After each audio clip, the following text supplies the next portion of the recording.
आजच्या या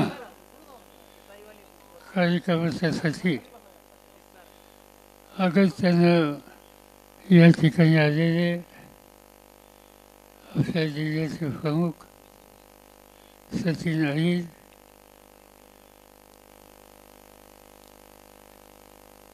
आपल्या संघटनेचे या जिल्ह्याचे प्रमुख शिवत काळे, त्यांचे सगळे सर्व पदाधिकारी, सर्व जिल्हा प्रमुख, अन्य सरकारी उपस्थित बंधू भगिनी, लोकसभेची निवडणूक आली आणि लोकसभेच्या निवडणुकीच्यासाठी आज ज्यांच्या हातामध्ये देशाची सत्ता आहे त्या सत्तेचा गैरवापर कसा केला जातो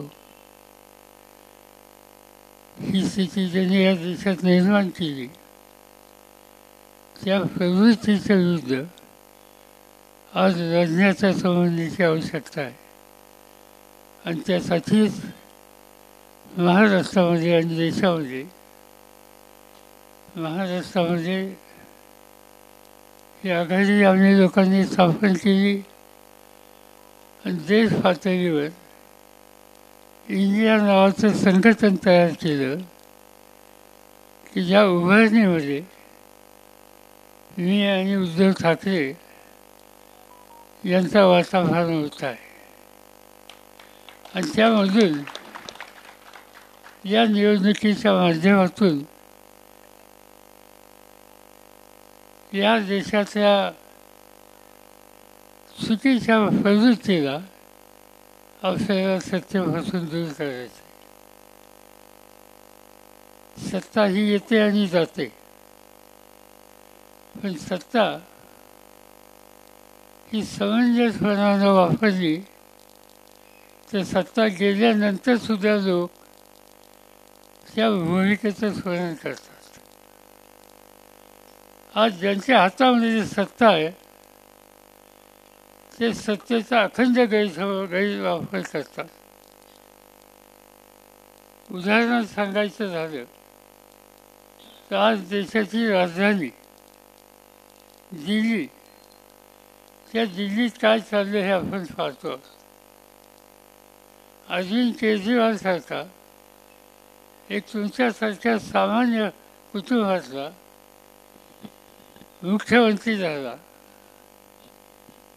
उत्तम राज्य चालवतो म्हणून त्याचा लौकिक होता. त्यांनी शिक्षणाच्या संबंधी, आरोग्याच्या संबंधीची धोरणं आखली ती बघायला देशातून आणि देशाच्या बाहेरून लोक मुद्दाम येत असत आणि स्वच्छ कारभार हा ज्यांचं वैशिष्ट्य होतं. फक्त मोदींच्या सोबत नमणार नाही ही भूमिका त्यांनी घेतली आणि त्याचा परिणाम आज ते तुरुंगामध्ये आहेत. त्यांचे 3 खासदार तुरुंगामध्ये आहेत, त्यांचे 2-3 मंत्री तुरुंगामध्ये आहेत. मुख्यमंत्र्यांना तुरुंगात टाकायचं. झारखंडसारखं राज्य, आदिवासींचं राज्य आणि तिचा आदिवासी मुख्यमंत्री काहीतरी कारण काढलं, मोदींच्यावर टीका केली आणि म्हणून काहीतरी कारण काढून आज झारखंडच्या मुख्यमंत्र्यांना तुरुंगामध्ये टाकले. सत्तेचा गैरवापर आणखीन काय असू शकतो आणि हे सतत चाललेलं आहे. अनेक वेळेला दिल्लीमध्ये चर्चा होते की शिवसेना ही एक संघटना अशी आहे की राष्ट्रहिताचा विचार करते पण दिल्लीच्या सत्तेच्या समोर मान झुकवत नाही, स्वाभिमान सोडत नाही. आणि त्यामुळं शिवसेनेच्याकडे बघण्याचा दृष्टिकोन हा सुद्धा आज दिल्लीच्या राज्यकर्त्यांचा वेगळा आहे आणि हे आम्ही पाहतो आहोत. आणि म्हणून आम्ही भूमिका घेत असतो की हा संघर्ष संसदीय लोकशाहीवर हल्ला करणाऱ्या प्रवृत्तीचा विरुद्ध आहे. बाबासाहेब आंबेडकरांनी जी संविधान दिली त्या घटनेच्या विरुद्ध आहे. एकच उदाहरण सांगतो की बंगलोरला भाजपचे केंद्रीय एक मंत्री, त्यांचं नाव हेगडे, त्यांचं स्टेटमेंट तुम्ही कधी वाचलं? त्यांनी स्टेटमेंट असं केलं की या देशाची घटना मोदींना मनापासून कारभार करण्याच्यासाठी आम्हाला बदलायची आणि त्यासाठी आम्हाला मतदान. आणि बाबासाहेबांचे संविधान बदलण्याचा जो विचार म्हणतो तो या देशाच्या ऐक्याला सुरून जातो, देशाच्या ऐक्याला सुरून जातो आणि देशाला एका चुकीच्या रस्त्यावर नेऊ पाहतो. हे आम्ही सहन करणार नाही. ही भूमिका राष्ट्रप्रेमी प्रत्येक नागरिकांनी घेतली पाहिजे. आणि शिवसेना याचं वैशिष्ट्यच हे आहे की राष्ट्राचा प्रश्न जिथे येतो तिथं शिवसेना कधी तरतूद करत नाही. ज्यांनी या संघटनेची निर्मिती केली त्यांचे माझे अत्यंत मैत्रीचे संबंध होते आणि अनेक वर्षाची मैत्री होती. कधी काही आम्ही एकमेकांवर टीका केली, पण टीका केल्याच्या नंतर संध्याकाळी बाळासाहेबांचा फोन यायचा. मला ते शरद बाबू म्हणायचे, शरद बाबू आज माझ्याकडं, आणि मग ती संध्याकाळ त्यांच्याकडं. शिवाजी फारच्या सगळे दोघं एकमेकावर जेवढे उत्तमात उत्तम शब्द वापरता येतील तेवढे आम्ही लोक वापरत असो. पण ते संस्थेच्या नंतर तासनतास मीनाताई असोत त्यांच्या पत्नी किंवा माझी पत्नी असो किंवा आम्ही सगळे असो, तासनतास मैत्रीच्या त्या ठिकाणी गप्पा मारत असतो. मला बाळासाहेबांच्या अनेक गोष्टीच्या संबंधीचं वैशिष्ट्य वाटतं की एक अफलातून व्यक्ती होती. तुम्हा लोकांचा व्यक्तिगत कदाचित कमी संबंध आला, पण ज्याच्याकडे काही नाही पण कर्तृत्व आहे, कष्ट करायची तयारी आहे, त्याच्या पाठीशी बाळासाहेब नेहमी उभा राहिले. एकच उदाहरण तुम्हाला सांगतो की तुमचे आत्ताचे औरंगाबादचे उमेदवार चंद्रकांत खैरे संभाजीनगरचे आज ते निवडणूक लढवत आहेत. याच्या आधी लोकसभेत होते, केंद्रीय मंत्रिमंडळात होते, त्याच्या आधी विधानसभेत होते, राज्याच्या मंत्रिमंडळामध्ये होते. राजकारणामध्ये उमेदवाराची निवड करताना नेता त्याच्या पाठीमागं किती मोठा समाज आहे हा बघत असतो, मताची बेरीज करत असतो आणि त्याच्यातून निवड करत असतो. चंद्रकांत खैरे हे कोणत्या समाजाचे माहिती आहे तुम्हाला? गुरु समाजाचे. आणि त्यांच्या समाजाचे आज जिथून ते निवडणूक लढवतात त्या ठिकाणी 2000 सुद्धा लोक नाही. ज्या व्यक्तीला 2000 सुद्धा समाजाच्या लोकांची शक्ती मागं नाही, लहान समाजाचे येतात, ती व्यक्ती कर्तृत्व असेल, पक्षाला निष्ठावान असेल तर बाळासाहेबांच्या चौकटीमध्ये दुसरं काही क्वालिफिकेशन हे लागत नाही. त्यांची निवड केली आणि विधिमंडळामध्ये आणि संसदेमध्ये पाठवलं. एवढं काम करणारा दुसरा नेता मी पाहिला नाही. आणि तुम्ही भाग्यवान, तुम्ही भाग्यवान आहात असा नेता तुमच्या पाठीशी होता. अनेक गोष्टी त्यांच्याबद्दल त्या सांगता येतील, पण हा प्रसंग नाही. आज संकट आहेत असं म्हणत होते लोक की बाळासाहेबांच्या नंतर काय होईल सेनेचं. पण तुम्ही आणि महाराष्ट्र भाग्यवान आहे की बाळासाहेब गेले याचं दुःख आहे, पण दुःख नुसतं करत न बसता जे संकट आले, जी दुःखाची स्थिती आवली, त्याच्यावर मात करून पुन्हा महाराष्ट्राच्या मराठी माणसाचा आत्मविश्वास जागा करणं आणि कट्टर शिवसैनिकाचं सत्व हे टिकेल कसं याची काळजी घेणं, ही भूमिका उद्धवजींनी केली. आणि त्यामुळं आज जे लोक म्हणत होते की बाळासाहेब गेल्याच्या नंतर शिवसेनेचं काय होईल, आज त्यांना दिसतंय की शिवसेना अधिक जोमानं पुढे जाते आणि आपल्या सगळ्यांचा कार्यक्रम घेते. राज्याची जबाबदारी त्यांनी घ्यावी अशी माझी आणि अनेकांची इच्छा होती. मला आठवत आहे सचिनभाई होते का नाही त्या मिटिंगला आम्ही सगळे शेजारी बसलो होतो आणि विषय निघाला की मुख्यमंत्री कोणाचा करा, आणि तुम्ही त्यामध्ये शब्द बोलत होते.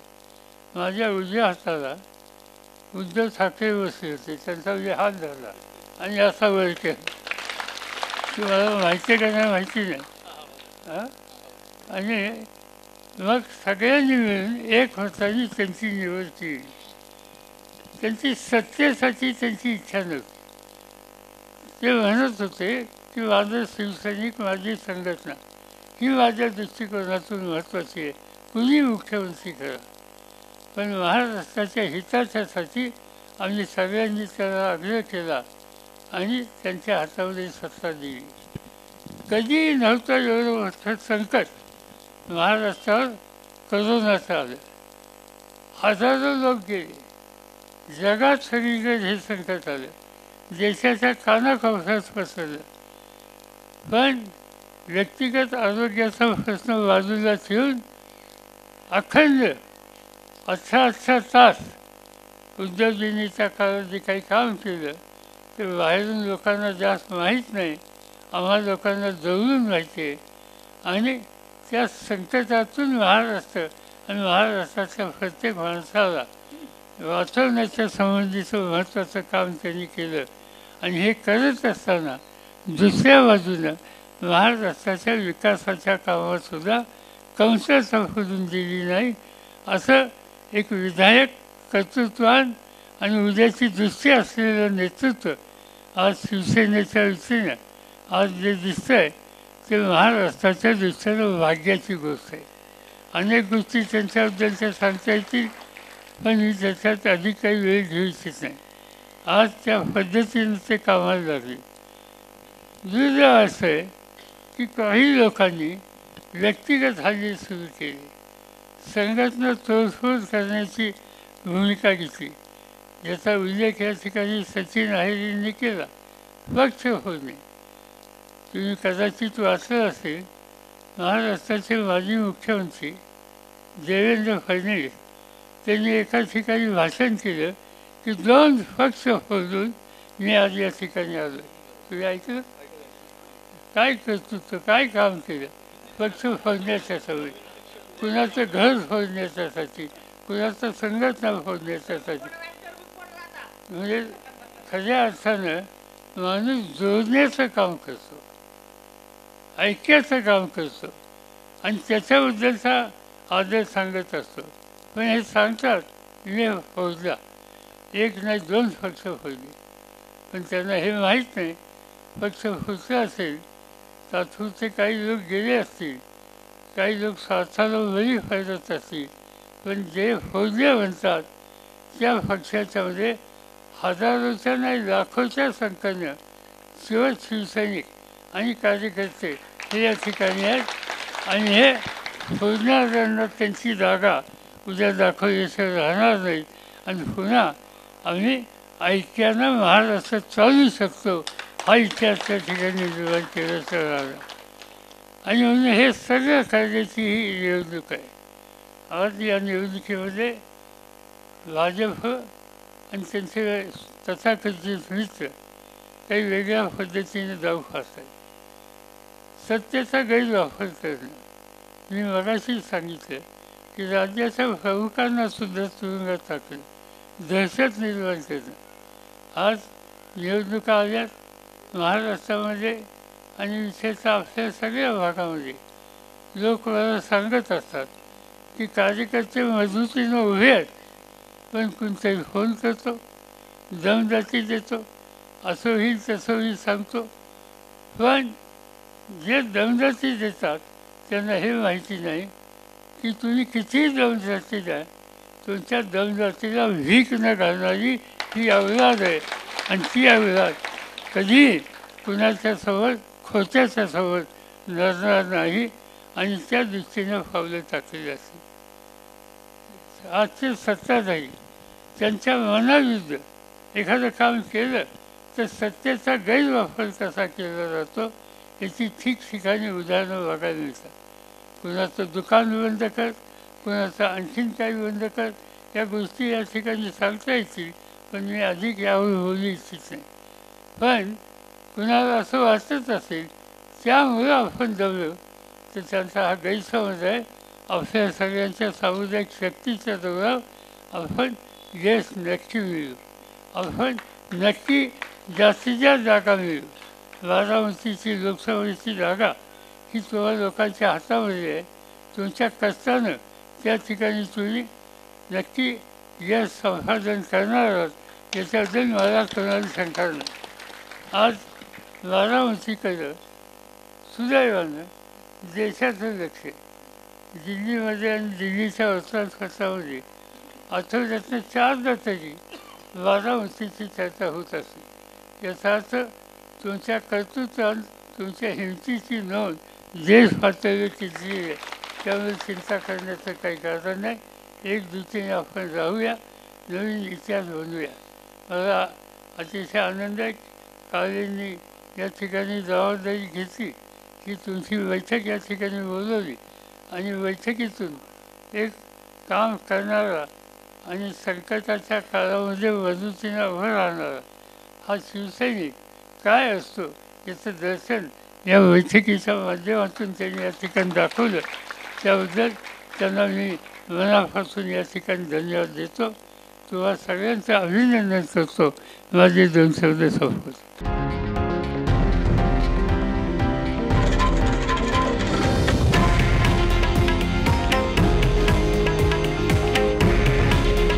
हे आहे देशातील नंबर 1 न्यूज नेटवर्क आणि आपण पाहत आहात TV9 मराठी. काळजी तुमची, हित महाराष्ट्राचं.